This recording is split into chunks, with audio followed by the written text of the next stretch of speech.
Vamos começar então. Galera, por que eu separei esse tema, a pandemia do sedentarismo, para conversar com vocês aqui hoje? Porque é o seguinte, faz um ano, já mais de um ano, que a gente está convivendo com uma situação pandêmica bem forte, que é a questão da Covid, né? Então, começou lá no final de 2019, surgiu o surto lá do outro lado do mundo, todo mundo ficou naquela apreensão, beleza? Em março do ano passado o negócio chegou aqui, e de lá pra cá a gente já está um ano convivendo com isso e muita coisa mudou. Só que uma coisa que assim vários estudiosos, várias pessoas têm percebido é que deu-se um foco tão grande em cima da Covid no último ano. E entenda, eu não estou dizendo que não é para se tratar com importância a doença, não é isso. Mas deu-se um foco, ou seja, colocou-se ela sobre o foco dos holofotes de uma forma tão grande, tão intensa, que deixou-se de falar de outros problemas e de outras pandemias que continuam existindo no mundo e que continuam matando pessoas, né? Inclusive, uma delas é o sedentarismo. A gente já convivia com o sedentarismo antes, as pessoas já têm noção e já tinham noção antes de que elas precisam evitar comportamentos sedentários. Só que nesse tempo meio que a coisa foi esquecida, foi meio que passado um pano. Essa coisa da gente tem que ficar em casa, não pode sair, fecha os lugares, distanciamento social, meio que deu uma cobertada nessa ideia de não, tudo bem se você ficar mais horas assistindo televisão, se você ficar mais tempo na frente do seu computador trabalhando, porque agora é o novo normal, a gente tem que conviver com isso. Só que quando a gente começa a analisar alguns dados, a gente vê que não é bem assim que a coisa funciona, porque a gente tem um outro problema coexistindo na mesma intensidade e talvez numa proporção até maior do que o problema da Covid. Então eu vou trazer alguns dados para vocês aqui, a gente vai discutir um pouquinho sobre isso, tá? Assim, eu tenho um roteirinho que eu separei aqui, galera, e daí, se você tiver pergunta, eu vou pedir para você segurar essa pergunta pro final, tá? Porque daí assim às vezes eu acabo perdendo um pouco a linha de raciocínio, então fica mais fácil eu deixar para responder no final, beleza? Se você tiver uma pergunta, anota ela aí para você também não esquecer, e daí no final a gente abre para pergunta e joga aqui, troca uma ideia, uma discussão aí sobre o que você tiver de dúvida, beleza? Vou pedir esse favorzinho para vocês, tá bom? Então vamos lá. Vamos começar entendendo a ideia do sedentarismo. Porque o que acontece? Muitos estudos avaliam, né, a questão do sedentarismo, a questão das pessoas não praticarem atividade física, só que conceitualmente a gente já tem um problema logo de cara. Porque o que é sedentarismo? Durante muito tempo, grande parte das pessoas interpretou sedentarismo como um sinônimo de inatividade física. E conceitualmente não é. Então, talvez agora você até dê um nozinho na sua cabeça, mas eu vou te explicar. Tem um trabalho bem legal de 2015 que um grupo resolveu ir a fundo e fazer um levantamento, uma revisão da literatura sobre o que realmente é o comportamento sedentário e o que é inatividade física. E elas se tratam de dois segmentos diferentes, tá? Então, quando a gente fala em comportamento sedentário, a gente está falando em atividades que tenham um gasto energético, uma demanda energética extremamente baixa, tá? Para você ter ideia, a gente usa aqui na parte de gasto energético um valorzinho, talvez você já tenha ouvido falar nisso, que é conhecido como MET. MET a gente chama de equivalente metabólico. E é o padrão que a gente usa, um valor que a gente utiliza para ver quanto aquela atividade gasta de energia. Então, por exemplo, a gente gasta para se manter vivo um valor que é chamado de 1 MET, uma unidade metabólica, 1 MET. E se a atividade que você faz, ela gasta 6 METs, ou ela tem 6 METs, significa que ela gasta 6 vezes mais do que você gasta quando você está em repouso. E nessa definição, nesse conceito, eles entenderam que toda atividade que ela gasta até 1,5 MET, ou seja, é bem baixinho, bem pequenininho, isso é atividade sedentária. Só que quando você lista isso, basicamente o que é? Ficar sentado. Então quando você está sentado assistindo televisão, estudando, trabalhando, coisas que você gasta pouquíssima energia, você está em comportamento sedentário. E daí você vai tomar um susto agora, assim, caraca, então eu sou uma pessoa sedentária.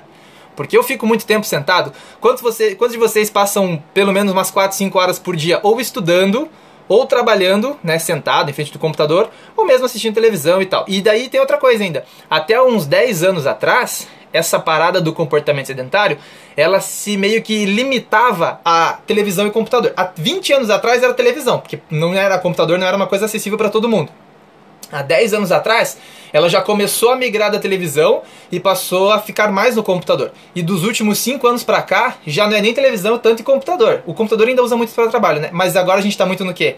No celular, na tela aqui na mão. Então, muito tempo gasta-se sentado em frente a isso. Quais são os problemas do sedentarismo? A gente já vai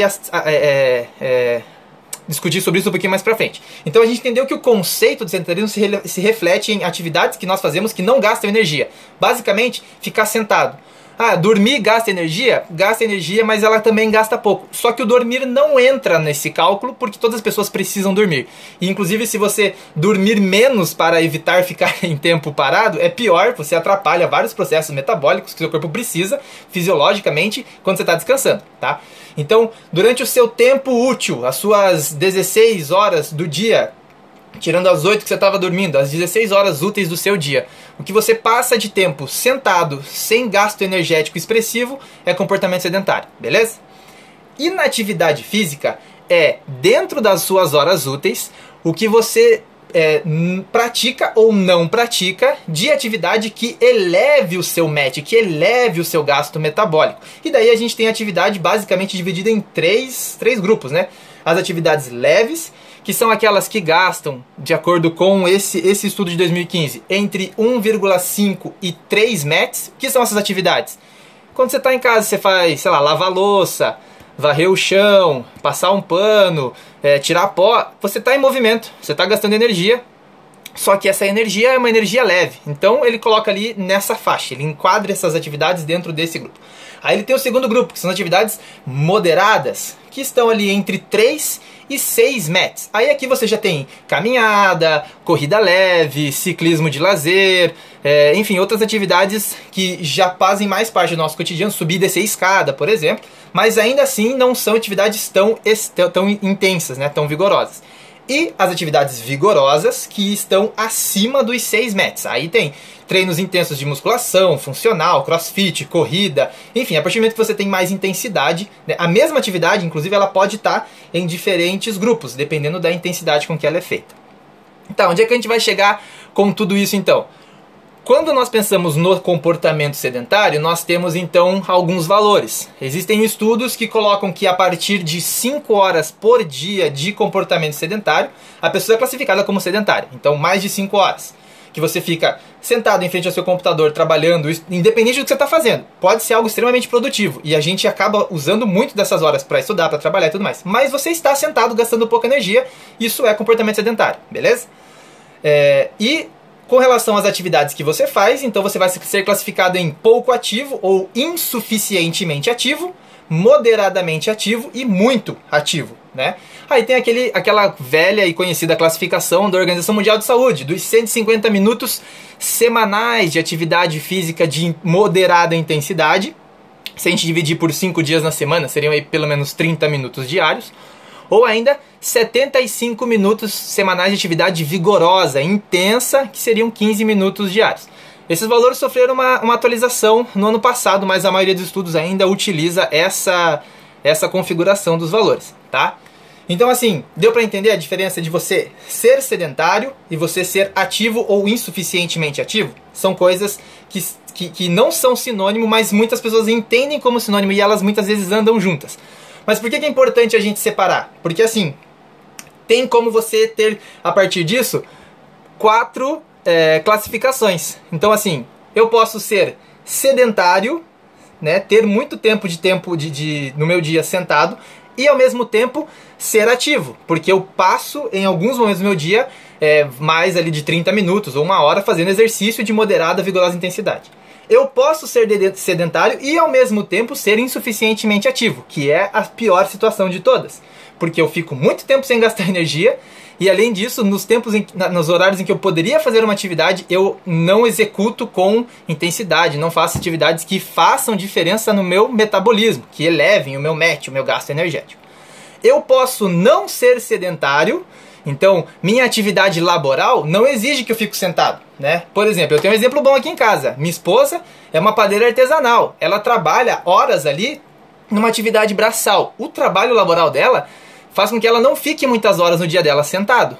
Porém, por ser um trabalho, uma atividade laboral, ele não tem um gasto excessivo, mesmo assim ela fica várias horas. Então, ela não é sedentária. Mas se ela não tem atividade física presente de forma regular, ela pode não ser fisicamente ativa. Ou ela pode não ser sedentária, que seria o melhor de tudo, você não ser sedentário e também ser fisicamente ativo. Deu pra pegar as 4? Eu sei que dá uma confundidinha na cabeça, mas são as 4 possibilidades que a gente tem então de classificação. Para vocês terem uma ideia, tem um estudo bem legal aqui, eu queria mostrar aqui, mas não deu certo a ideia de colocar a fotinho aqui junto. Tem um estudo bem legal de 2008, que um grupo comparou 2 pessoas. Olha que bacana, eles pegaram 2 indivíduos que tinham rotinas completamente diferentes.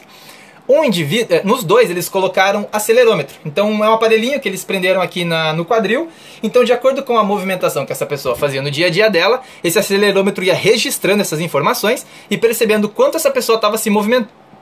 Quanto ela estava se movimentando, se ela estava gastando ou não estava gastando energia. E daí, o primeiro indivíduo, ele não era sedentário. Eles viram que a atividade dessa pessoa, ela ficava o tempo todo oscilando ali próximo do leve, então ela tinha movimentação, provavelmente uma pessoa que tinha algum tipo de trabalho ativo, um trabalho braçal, independente de qual seja, mas ela se movimentava.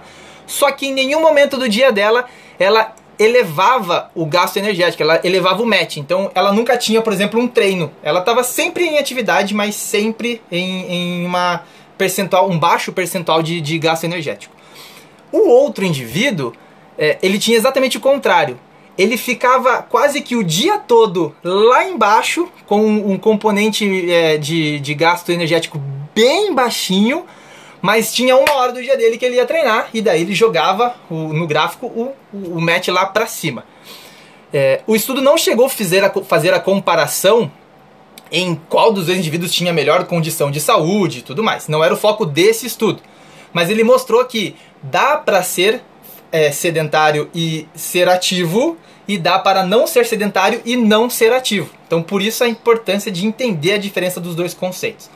O que a gente está tendo agora? A gente está tendo um problema muito grande porque, devido ao fato de nós estarmos em casa, o nosso tempo de sedentarismo está aumentando muito.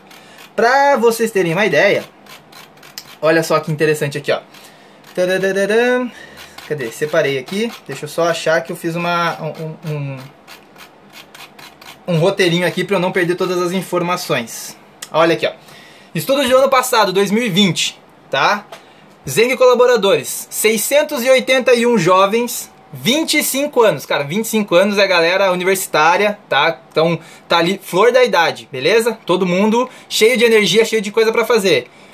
Desses 681, por causa da pandemia, 70% deles tiveram que reduzir o tempo gasto em atividade física. E ao mesmo tempo, todos eles aumentaram o tempo em horas em atividades sedentárias, em comportamento sedentário. De 5 horas, que era a média pré-pandemia, se você for pensar para um universitário, 5 horas por dia, é um tempo legal de estudo e tudo mais. E de 5 ele quase dobrou, foi para 8 horas e meia. Tá? Além disso, 37,5% desses jovens apresentaram piora na qualidade do sono. Aí a gente tem que lembrar também que o sono faz parte importante do seu metabolismo, para você recuperar sua musculatura, para quem dorme mal tem tendência a ganhar peso e aumentar o excesso de gordura, enfim. Então tiveram vários prejuízos por causa dessa situação do lockdown, de ter que ficar em casa, de você mudar toda a sua rotina. Tá? Eu não vou entrar nos méritos aqui do que é certo e que é errado, é só questão de dados mesmo, o que está acontecendo. Quer um outro estudo? Também do ano passado, esse com adultos, mais de 3 mil adultos entrevistados no estudo. Desses, entre aqueles que já eram ativos antes da pandemia, então eram pessoas que antes de março do ano passado se cuidavam, faziam atividade física. Dessas, 32% tiveram redução na sua atividade física. Daquelas que não faziam, elas continuaram não fazendo. Então você visualiza o quadro. Você tinha pessoas que não faziam antes, para elas não mudou nada. Só que entre as pessoas que faziam, a coisa começou a declinar. Tem menos pessoas se movimentando. E, além disso, elas também tiveram o quê? Aumento no tempo de tela. Aumentaram o tempo que elas estão em comportamento sedentário. E outro problema que esse estudo identificou, que ele fez uma questão psicológica e mental, é que desses que diminuíram, então daquele 32%, que fazia antes e teve uma queda que diminuiu a quantidade de exercício que realizou, eles apresentaram os maiores sintomas de depressão e de estresse. Então, como o exercício é uma potente terapia para esses dois problemas, problema de depressão, problema de estresse, eles deixaram de fazer, apresentaram fortes sintomas para isso. Tem mais um aqui. Estudo, esse aqui foi... também do ano passado, também 2020. Ele pegou também um grupo grande de pessoas e ele viu que aquelas pessoas que mesmo durante a pandemia conseguiram se manter em atividade por pelo menos 30 minutos ao dia, de atividade moderada ou 15 minutos de atividade vigorosa, tiveram menores índices de depressão, tiveram 30% menos depressão e 40% menos em ansiedade. E quem teve, no mesmo estudo, eles também avaliaram a quantidade das horas sentadas. E eles viram que teve gente que estava passando mais de 10 horas por dia. Cara, 10 horas por dia é muito tempo. Mais de 10 horas por dia sentado com um hábito sedentário. Essas pessoas apresentaram 39% mais sintomas de depressão. Então, um aspecto bem mental. Aí você fala assim, mas até onde esse aspecto mental pode ser um problema? Bom, eu vou te trazer um dado bem interessante e curioso. Para você ter ideia, travou aqui meu roteiro. O ano passado teve um estudo que saiu no Japão. Olha só que bacana isso aqui. Em outubro do ano passado, o Japão registrou em um mês mais mortes por suicídio associadas à depressão, estresse, ansiedade, do que ele teve no ano todo por Covid. De março até outubro, ele teve 2.087 pessoas morreram de Covid no Japão. Em outubro do mesmo ano, 2.153 pessoas tiraram a sua própria vida por questões associadas a isso. Então, você vê que fazer uma grande mudança em aumentar as pessoas, o tempo sedentário das pessoas, diminuir a atividade física, diminuir também a questão do relacionamento, de tudo isso que está envolvido com a atividade física, piora muito o quadro mental. Mas piora só o quadro mental? Não piora só o quadro mental. Quando a gente analisa fisiologicamente os efeitos e o impacto que o comportamento sedentário tem na saúde, olha só o que a gente encontra. Você ficar muito tempo parado, imobilizado, então não deixar o seu corpo se movimentar. Lembre que seu corpo foi projetado, ele foi criado para se movimentar. Então quando você fica parado, a imobilização, primeiro ponto, diminui a utilização de glicose pelos seus músculos. Se você diminui a utilização de glicose, você aumenta a resistência à insulina. Isso faz com que os seus músculos atrofiem, e se você tem menos energia, menos glicose sendo utilizada pelos seus músculos, essa energia vai para onde? Vai para o seu fígado, que vai aumentar o processo de lipogênese. Vai pegar esse açúcar e vai transformar ele em gordura, adicionando essa gordura no seu tecido adiposo. O seu tecido adiposo vai então liberar substâncias que são pró-inflamatórias, que vai deixar o seu corpo inflamado, ou seja, mais passível de doenças, de outras infecções. Além disso, cadê?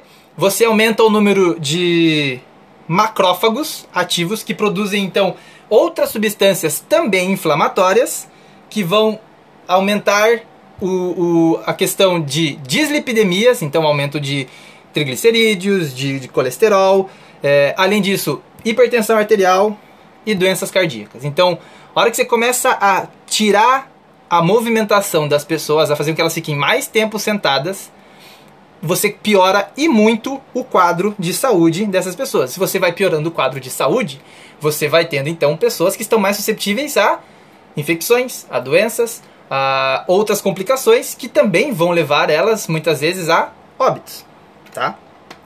Então, a outra coisa que a gente colocou ali, que também está sendo associada, quando as pessoas param em casa e elas diminuem a sua atividade física e aumentam o tempo que elas estão sentadas, que outra coisa automaticamente começa a acontecer junto com isso? Uma piora no padrão alimentar.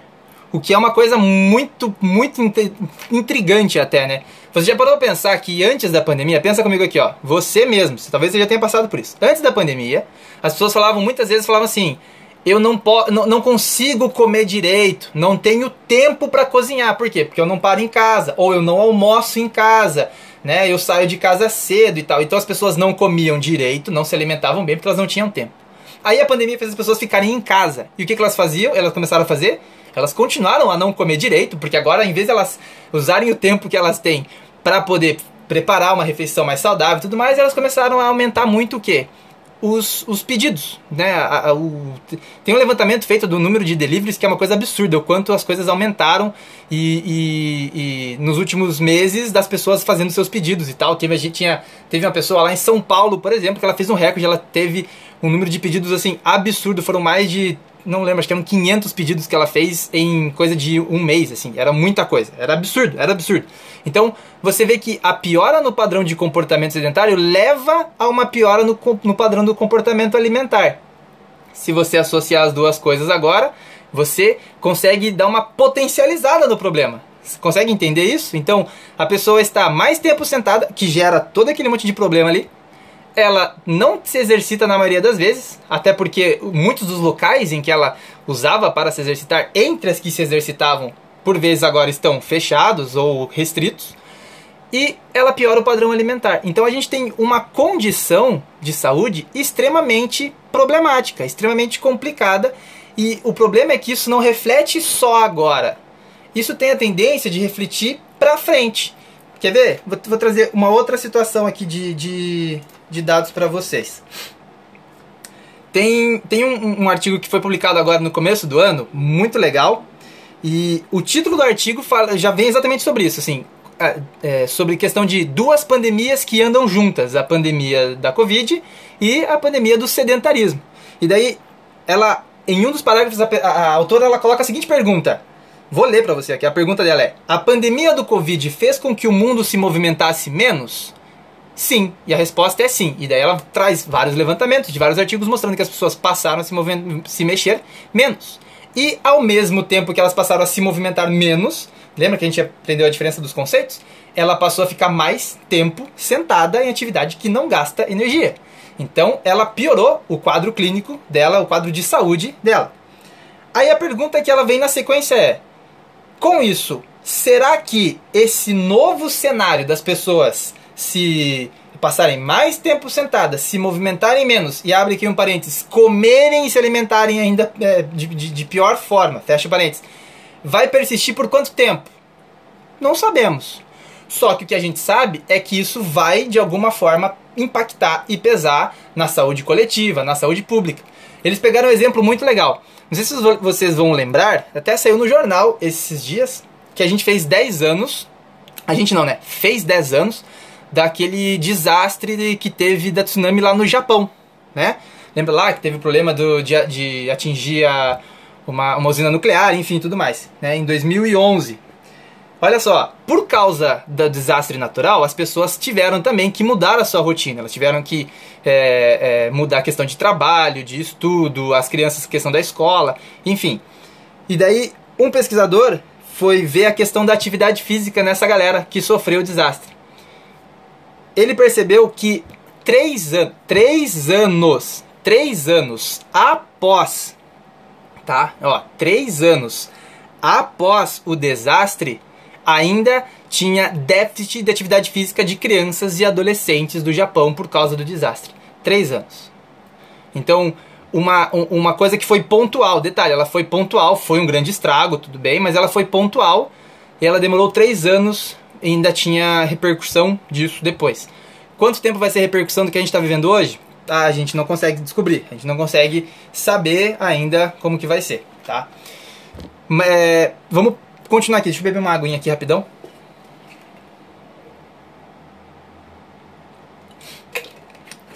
Beleza. Vamos lá.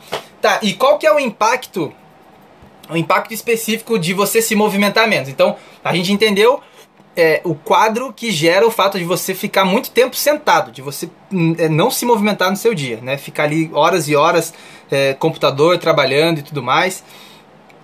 Mas como é que eu conseguiria reverter isso? Então vamos pensar do outro lado, né? naquela situação que a gente entendeu lá da pessoa que ela é sedentária, então ela passa muito tempo sentada, mas ela usa 1 hora, 30 minutos do dia dela para se movimentar, para fazer exercício, ela consegue reverter. Porque daí com os efeitos metabólicos, os efeitos fisiológicos que o exercício causa no organismo, ela consegue então fazer as melhoras e balancear, né? Conseguir jogar aqui legal. Então eu passo o tempo sentado, mas eu consigo compensar isso com o exercício. O problema é que agora a gente não está fazendo nenhuma das duas coisas. Ou a maioria das pessoas não está fazendo. Ela está passando muito tempo sentado e não está conseguindo compensar com o exercício. Aí olha só que interessante. Tem vários estudos já de muito tempo que fizeram a seguinte ideia. Tá, e se eu pegar pessoas que se movimentam, que são ativas, e eu tirar o exercício delas? O que vai acontecer? Bom, vamos ver o que vai acontecer. Primeiro estudo, 1968. Cara, faz tempo esse estudo, hein? E olha só o que eles fizeram. Eles pegaram indivíduos jovens, saudáveis, que treinavam, e eles confinaram essas pessoas durante 20 dias. Então assim, ó, vocês durante 20 dias não vão... Cara, 20 dias é 3 semaninhas. 3 semaninhas. Sabe o que aconteceu em 20 dias que as pessoas ficaram paradas? Esses jovens saudáveis, eles diminuíram 28% do VO2 deles, 28%, e tiveram uma queda de 11% no volume de débito cardíaco, que é quanto o coração bombeia de sangue para o teu corpo. 20 dias parados. Quer mais um? Teve um outro estudo aqui que é de 2010. Olha esse aqui que bacana. Pessoas com nível de atividade física moderado. Eles tinham lá um grupo de pessoas que caminhavam, em média, 10.500 passos por dia. Tem vários aplicativos, relógios, hoje em dia que marcam isso, você consegue ver quanto você anda. Eles pegaram esses indivíduos, eles andavam 10.500 passos por todos os dias, em média, que era considerado uma atividade moderada.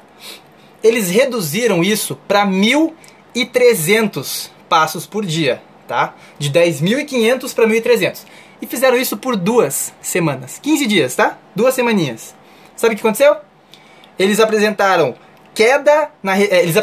aumento na resistência à insulina, perda de massa magra nesses jovens que treinavam. Eu tenho até o valor aqui, peraí que eu vou achar aqui. Eles reduziram 17% a captação de glicose, então a resistência da insulina aumentou ali 17% em apenas 2 semanas. Então, ó, primeiro exemplo, foram 20 dias. Segundo exemplo, 2 semanas. Quer ver um outro estudo? Esse é mais recente.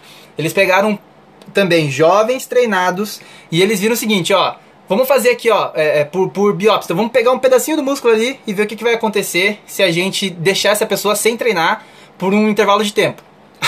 Aí eles pegaram as pessoas, né, que eram treinadas, que tinham uma boa atividade física, que eram jovens saudáveis. Depois de 2 dias, eles viram que...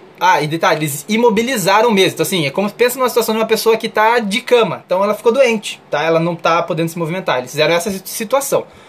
Depois de 2 dias, eles tiveram uma atrofia, ou seja, redução da massa muscular de 1,7% na perna que ficou imobilizada. 2 dias.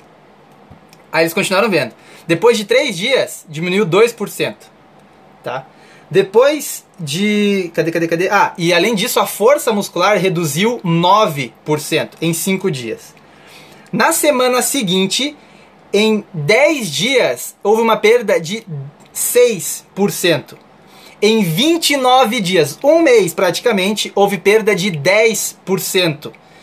Em 2 meses, 60 dias, 13%, e chegou a uma perda de 18% depois de 3 meses. Então você veja que a hora que você retira a atividade da pessoa, o estímulo que ela está habituada a fazer, o corpo automaticamente começa a definhar, ele começa a perder. O teu músculo, o teu corpo trabalha com uma ideia muito de utilização ou não utilização. Se aquilo eu estou utilizando e ele está me servindo para algo, eu vou manter. No caso, principalmente seu grupo, sua massa muscular. A hora que você começa a perder aquilo, a não usar, o teu corpo fala assim, para que vou carregar este músculo se eu não estou precisando dele? E ele realmente vai embora, ele se desfaz. Então você veja que em estudos controlados, as pessoas que ficaram sem se movimentar, você tirou o exercício delas, o corpo começou a apresentar piora. Um grande declínio de saúde. Tem um outro estudo agora mais recente, esse é do ano passado, ele mostrou o seguinte, outro impacto dessa situação. existe uma projeção que eles estão fazendo com relação a doenças cardíacas. Porque se você não sabe, doenças cardíacas é uma das causas, é a causa que mais mata pessoas no mundo, tá? Todos os anos, os problemas associados a doenças cardíacas, hipertensão, são as coisas que mais matam pessoas no mundo. E depois eu vou mostrar esse número para você ver que interessante. Eles fizeram uma estatística, tá? Um modelo matemático, enfim, tudo uma questão bem específica, que aumentando 50%, aliás, aumentando não, reduzindo 50% a atividade física na população, estima-se um aumento de 3 milhões de mortes por ano a mais associados a problemas cardíacos e doenças do coração. Então, o simples fato de reduzir a atividade física faz com que mais pessoas vão morrer. É isso, sim. O recado é esse. Menos pessoas se movimentando, é mais gente morrendo. Então, o que eu quero chegar com tudo isso? A gente já está indo para o final, tá? Eu falei que era para ser 30 minutos, a gente já está aqui na casa disso. Então, eu não estou dizendo para você não se preocupar com a situação que a gente está vivendo, tá? Não estou dizendo isso para você ignorar questão de vacina. Não. Tem que se cuidar, tem que seguir as medidas, enfim. Isso é uma outra discussão para uma outra situação. Mas a gente não pode deixar de pensar que os outros problemas continuam acontecendo e que se a gente foca em um, a gente acaba mascarando ou meio que passando um pano por cima dos outros, e isso vai gerar problemas agora e problemas depois, né? Se a gente lembrar que grande parte dos casos de óbitos de Covid estão associados a situações que também estão associadas à questão de comportamento sedentário e inatividade física, a gente vê que elas estão andando juntas, né? A maior parte das mortes estão associadas com pessoas que estavam acima do peso. Tem uma outra situação muito legal, que é a questão de diabetes e glicemia. Então já tem estudo mostrando que se a pessoa chega para ser internada com a glicemia alta, ela tem muito mais probabilidade de ir parar no leito de UTI do que se ela chega com a glicemia. Só a glicemia, ou seja, você tem mais açúcar no teu sangue. Por que você tem mais açúcar no teu sangue? Porque a tua alimentação está errada e você não está gastando isso com atividade física. É simples, né? Então, a glicemia está elevada, você tem mais chance de ser internado, tá? Então, assim, olha só, eu separei esses números para o final para deixar você, para fechar a live com essa ideia de como a gente consegue ser tão influenciado por uma questão de mídia, de como as coisas, as notícias acontecem, que a gente esquece um pouquinho disso. Ó, agora, quando foi 8h20, eu resolvi atualizar esse número. Eu joguei o seguinte no Google: morte por Covid. Joguei isso, tá? No Google. Às 8h20, o dado que estava lá pra mim era o seguinte: nesse 1 ano de Covid morreram pela doença 2.727.640 pessoas. Se você jogar isso agora no final da live, já vai ter atualizado, provavelmente, tá? Mas tá nisso aqui: 2.730.000, vamos arredondar, em 1 ano de Covid. Um pouco mais de 1 ano, porque né, ela começou lá no final de 2019, beleza? Ao mesmo tempo, eu resolvi fazer levantamentos de outras doenças que a gente deixou um pouco de ouvir falar, um pouco não, deixou bastante de ouvir falar nesse 1 ano, e dá uma olhada nisso aqui, ó. Sabe quantas pessoas morreram por causa da obesidade no último levantamento de 2019? 4 milhões. 4. Sabe quantas pessoas morreram por causa de sedentarismo ou coisas associadas ao sedentarismo em 2019? 5,2 milhões de pessoas. Sabe quantas pessoas morreram por diabetes?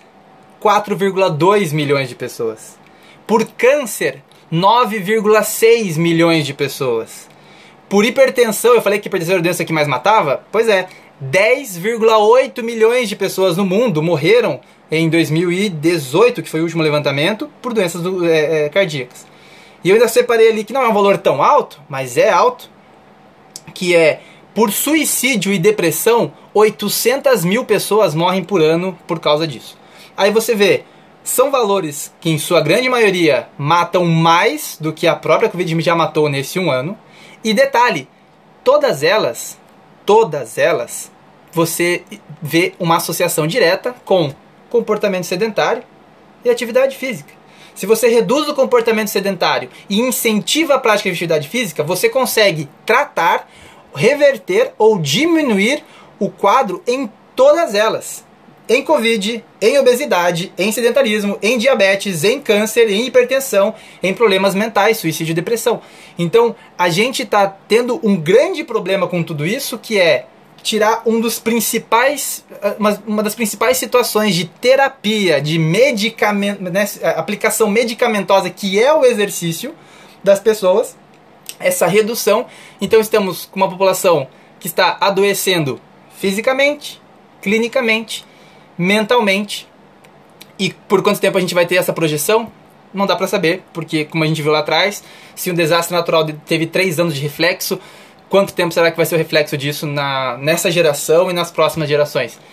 Isso assim, eu nem entrei aqui em questão de educação física escolar, de desenvolvimento das crianças, porque daí é um outro tema que vai levar uma outra 40 minutos, meia hora de discussão. Mas então o que eu queria trazer pra vocês, galera? Você precisa se cuidar, tá? Você precisa de movimento. A gente já ouve-se falar muito, só que às vezes parece que de tanto se ouvir falar, as pessoas não dão a devida importância da necessidade de se movimentar. Então assim, é fácil ou é muito banal você ouvir as pessoas falando em estética, eu quero melhorar o meu shape, a barriga sarada, bumbum durinho e grande e tal. Isso é uma parcela muito, muito pequena da capacidade que o exercício físico tem de transformar e melhorar a vida das pessoas. Então você que está me vendo aqui, me assistindo nessa live, que despendeu seus 40 minutos para estar aqui me assistindo, se movimente. Entenda que você precisa se movimentar, tá? Procure diminuir o tempo que você fica sentado. Procure diminuir o tempo que você fica em atividades de baixo gasto energético, em comportamento sedentário. Você precisa estudar? Estude. Você precisa trabalhar? Trabalhe. Mas use as suas horas de lazer, os seus momentos vagos para você se movimentar. Ah, mas a academia está fechada. Beleza, procura outros meios, tá? Esses dias me perguntaram assim, o que eu achava desses treinos que são colocados. Eu mesmo estou colocando treinos para as pessoas poderem fazer aqui no Instagram, no YouTube, enfim. Pode ser que as pessoas acabem, às vezes, tendo uma lesão, alguma coisa, por um exercício que ela fez de modo incorreto. Pode ser que tenha. É ideal que ela treine de modo supervisionado? É ideal que ela treine de modo supervisionado orientado. Mas o risco dela é muito menor do que se ela não fizer nada. Entendeu? Ela corre muito mais risco em ela não fazer nada do que ela ter uma possível lesão articular, uma possível lesão muscular, que pode ser tratada e que tem muito menos chance de levar ela à morte do que ela não fazer nada. Tá bom? Então assim, esse era o meu recado pra hoje, tá? Parece um pouco... Eu tentei não ser nem um pouco, como é que eu vou dizer assim, alarmista, sabe? Mas é uma questão muito séria e a gente tá, principalmente dentro da educação física, tá tendo uma discussão muito grande por causa dessa questão do fechamento de parque, de academia, que é realmente você fazer isso. Você tá pegando algo que é importante para as pessoas, que salva a vida das pessoas, e você tá tirando. É como se você pega uma pessoa que depende de medicamento e você fala assim, não vou te dar mais, tá? Você não vai tomar mais esse medicamento aqui. O exercício, ele se torna um remédio, um medicamento para muitas pessoas e a gente tá privando. Então, você que tá me assistindo, tá me vendo, se movimente, treine, se exercite. Tem dúvida, não sabe o que fazer? Fala comigo, manda mensagem, escreve aqui no direct e a gente, vamos propagar movimento, vamos fazer com que as pessoas se exercitem, se cuidem e assim tenham uma melhor saúde e vivam com mais qualidade, com mais bem-estar. Beleza?